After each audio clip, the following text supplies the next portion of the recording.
Assalamualaikum warahmatullahi wabarakatuh. Kembali lagi kita membahas salah satu emiten yang ada di Bursa Efek Indonesia. Analisa kita berdasarkan fundamental, artinya melihat laporan keuangan sebuah perusahaan untuk menentukan kesehatan perusahaan dan untuk menentukan apakah perusahaan ini bisa kita investasi atau tidak. Kemudian saya ingin menyampaikan juga bahwa analisa ini adalah bahan pemikiran tambahan, bukan perintah untuk melakukan aksi. Tiap investor punya pemikiran, cara, dan sistem yang unik. Oleh karena itu, silakan para investor membuat sistem investasi mereka sendiri untuk menentukan apakah sebuah saham itu patut diinvestasi atau tidak. Ya. Dan jadikan ini hanya sebagai tambahan pemikiran saja, sebagai ilmu pengetahuan. Kemudian saya juga ingin menyampaikan bahwa analisa ini untuk menentukan apakah sebuah perusahaan itu bisa kita investasi untuk masuk membeli atau tidak, ya. Untuk menahan atau meneruskan tidaknya sebuah investasi itu lebih kepada Anda melihat apakah di harga pembelian Anda, kemudian dividennya setiap pembagian dividen itu diketahui apakah di atas dari rata yang kita tentukan atau tidak. Bila di atas silakan dilanjut, bila tidak mungkin kita perlu menganalisa, mengadjust ulang apakah stop atau tidak. Baik, kita hari ini akan membahas salah satu emiten lagi, namanya Tools, TOOL, atau Rohartindo Nusantara Luas Tbk. Nah, sebelum itu kita ingin mengecek dulu tool ini apa, ya. Tool kita cek. Bukan, ini band. Tool saham. Oke. PT Rohartindo Nusantara Luas Tbk sekarang di harga 66. Ini cukup dekat ya dengan harga 50 dengan gocap, ini cukup dekat ya. Didirikan tahun 2002. Organisasi induknya PT Rohartindo Maju Perkasa, anak usahanya Mica Teknologi Indonesia Bersatu. Kita cek apa ya, saham Tool bergerak di bidang apa. Rohartindo Nusantara Luas Tbk atau Tool emiten yang bergerak di bidang perkakas dan peralatan rumah tangga. Oke. Jadi ini bergerak di bidang perkakas dan peralatan rumah tangga. Oke, di sini tidak ada penjelasan lebih jauh ya. Kita akan cek lagi nanti ke dalamnya lewat berita nih. Kita cek di berita. Bedah saham Tool di 2023. Merek Nankai perkakas rumah tangga. Ini kalau melihat contoh gambar ini kayak ini koper ya, koper. Rohartindo Nusantara laporkan dana IPO ludes terserap. Berarti semua dana IPO sudah dipakai ya. Emiten Airwell Tool ekspansi. Itu yang benar bukan ya? Produk diminati, Rohartindo Nusantara Tool siap buka toko offline. Berarti sebelumnya online ya. Laba naik 26%. Emiten ini kok enggak bagi dividen? Nah, ini mereka bertanya ya. Laba per saham bukan. Soal koper Airwell masuk kabin pesawat, ini jawaban Rohartindo. Koper Airwell masuk kabin pesawat. Oke. Tool klarifikasi, koper Airwell aman dimasukkan ke kabin pesawat. Ini mungkin ada permasalahan apa ya?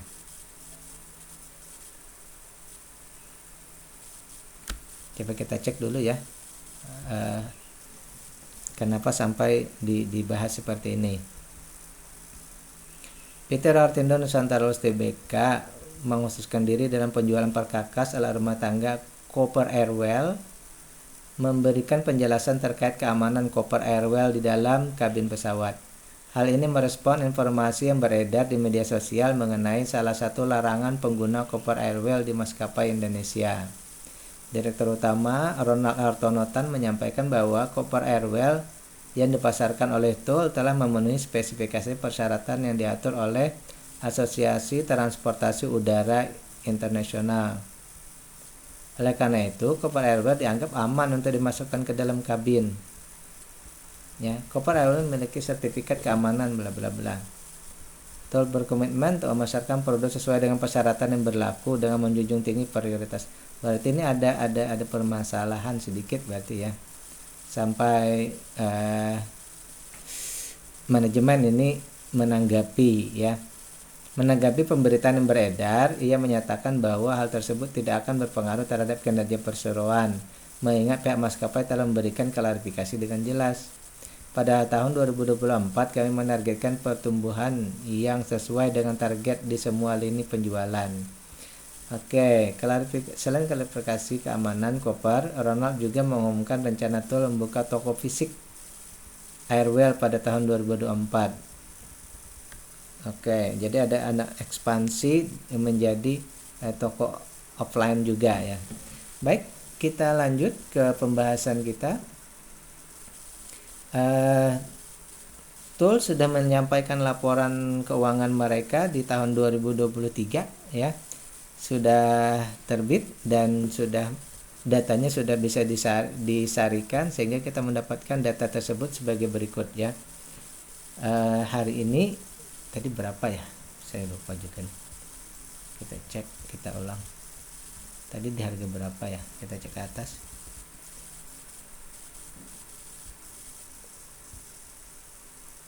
Rp66 ya. Harganya sekarang di harga Rp66. Oke. Investor menghargai saham ini di Rp66. Sementara nilai perusahaannya kalau setelah aset perusahaan dibagi dengan jumlah saham didapatkan itu nilainya Rp94.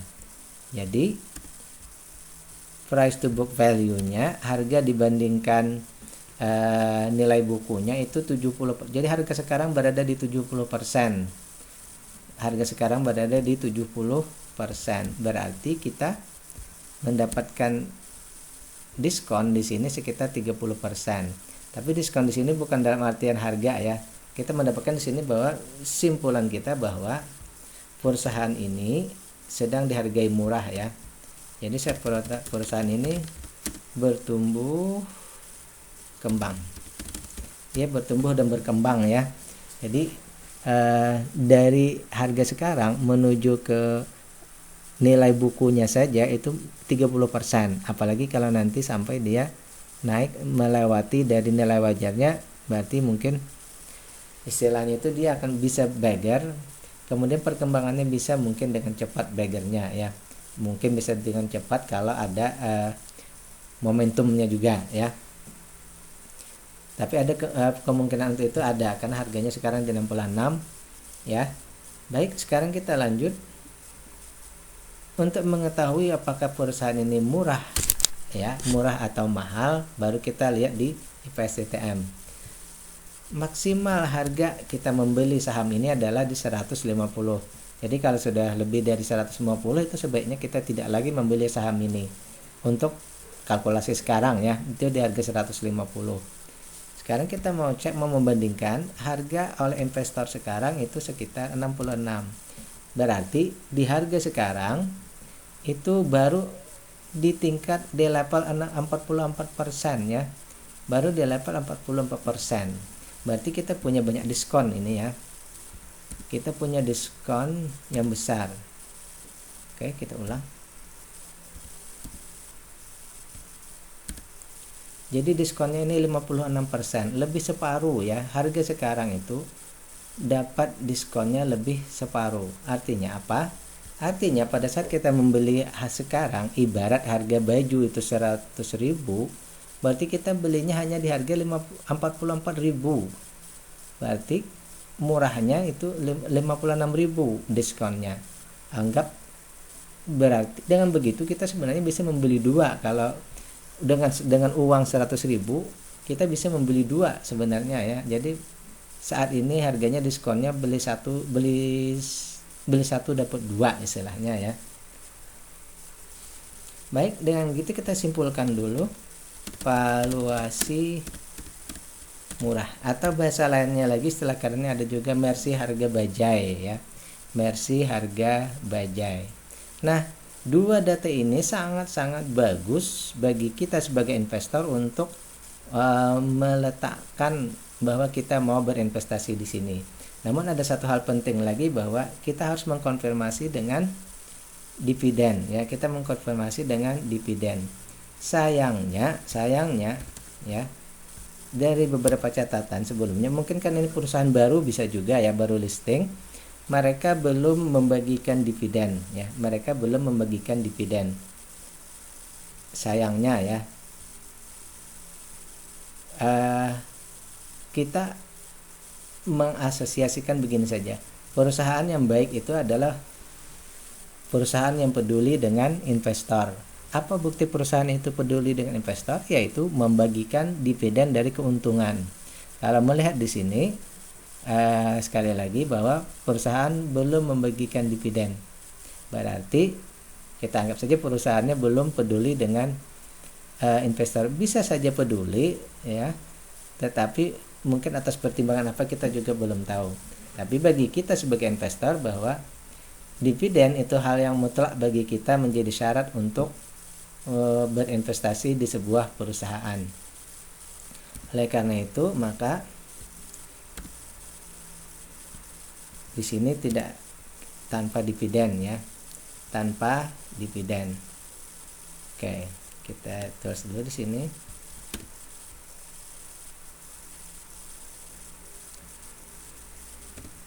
Tanpa dividen. Sekali lagi, valuasinya sangat murah, sangat bagus, tapi belum didukung oleh dividen. Sekarang kita mau mengecek ketahanan perusahaan. Hutang berbunganya itu hanya 9% dari ekuitas, dari modal, dan tanggungan-tanggungan itu hanya 13%. Artinya perusahaan ini sangat aman ya. Berarti hutang aman.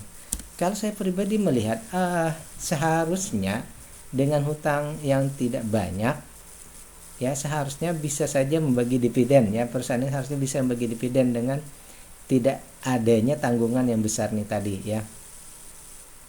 Baik, sekarang kita lihat lagi ternyata perusahaan ini membagikan, atau pada saat IPO itu membagi atau menjual sahamnya ke masyarakat itu hanya sekitar 20% ya.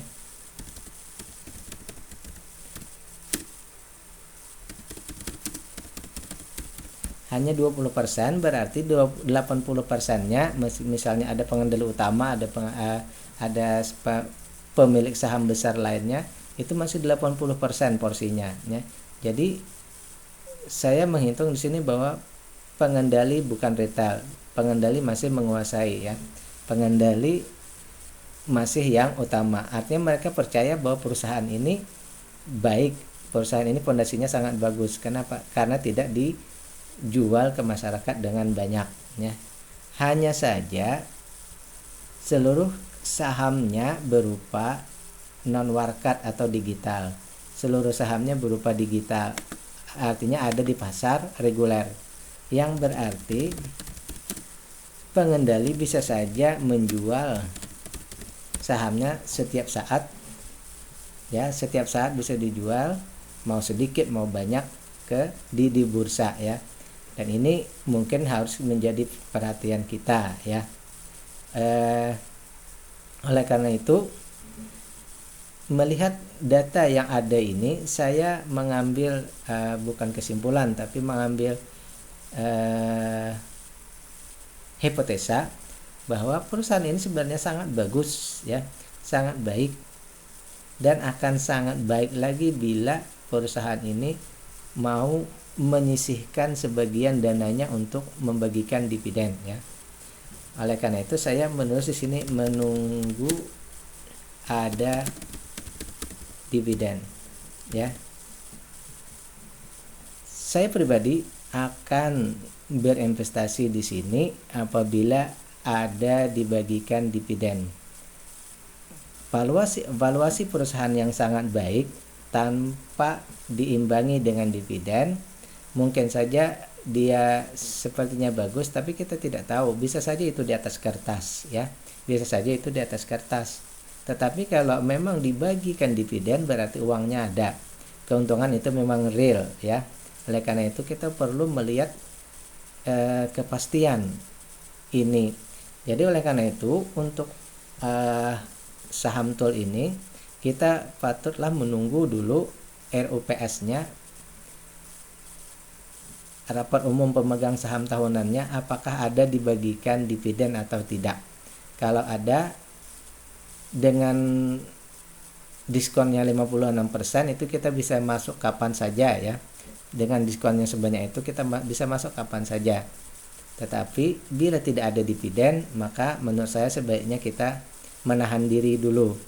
Karena perusahaan yang untung banyak tidak bagi dividen biasanya akan dihindari juga oleh para investor-investor besar. Dividen yang besar itu salah satu pemancing bagi investor besar untuk masuk ya. Manajer investasi akan masuk apabila dividen itu besar ya. Oleh karena itu menurut saya sekali lagi kita menunggu dulu ada dividen. Dan yang terakhir, silahkan kita harus mengecek juga GCG, Good Corporate Governance-nya. Untuk hal yang ini silahkan kita cek masing-masing di internet boleh, atau orang yang ada tahu tentang perusahaan ini, apakah perusahaan ini atau manajemennya ada sedang dalam kasus atau sengketa atau pernah bersengketa ya, atau berkasus. Bila tidak ada, berarti analisa kita itu dikuatkan oleh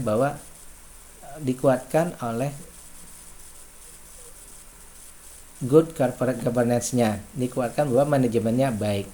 Tetapi kalau dia ada berkasus, ada masalah, apalagi sampai dalam ranah KPK misal, maka kita sebaiknya menghindari perusahaan tersebut meskipun valuasinya sangat baik, meskipun fundamentalnya luar biasa, maka sebaiknya kita menghindari perusahaan yang GCG-nya tidak bagus ya, karena GCG itu adalah nomor 1 ya. Oleh karena itu silahkan kita lakukan analisa kita masing-masing, kemudian kita lengkapi analisa kita sehingga kita mudah-mudahan menjadi investor yang bisa menjadi investor yang betul-betul memperhatikan kaidah-kaidah investasi yang benar, sehingga kita pada suatu saat di suatu masa bisa menjadi orang yang investor yang betul-betul passive income. Oke? Demikian pembahasan kita kali ini. Billahi taufiq wal hidayah. Assalamualaikum warahmatullahi wabarakatuh.